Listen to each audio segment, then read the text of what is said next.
pieces of flash fiction accepted for print throughout 2013.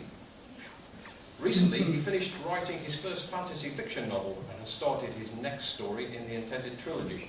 Kieran is reading a short fiction called Oops, and 2 poems, Uncle Jemmy's Wibble and Water Filter Ode. Please welcome Kieran.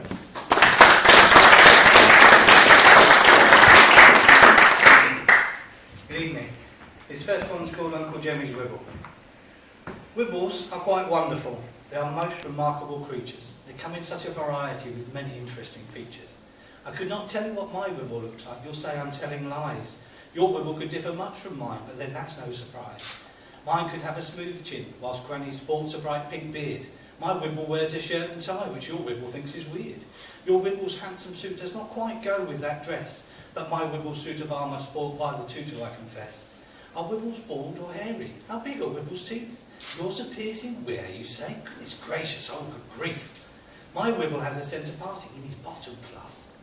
But don't you tell the neighbour, she says she's had enough. After all our Wibbles farting and other Wibble-esque sounds, and after what they did in her knicker drawer, which was clearly out of bounds, I'm surprised she hasn't smacked our Wibbles that they're not black and blue, especially since they posted all her bras to Timbuktu. This next one's called Ode to Ye Old Water Filter. I recently stayed with my grandmother, and I came down one morning to find that there was a little post-it note on the water filter that said, "If you use me, wipe my bottom." So I couldn't resist writing this.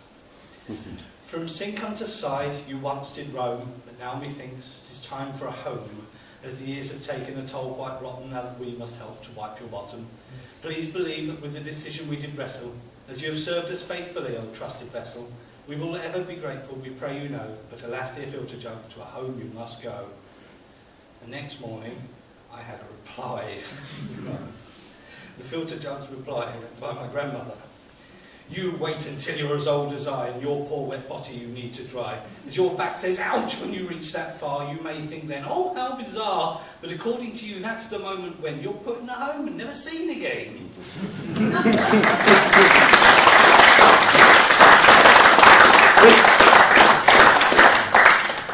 And finally, slight miscommunication. It's a tiny little poem called Oops. Oh, must have said the wrong thing. 2 men discussed my punishment as I stood in the hall. Detention, said the teacher, and you shall lose your ball. The headmaster and the teacher did quietly confer. Don't be misled, I smiled at the head. It was only a small window, sir.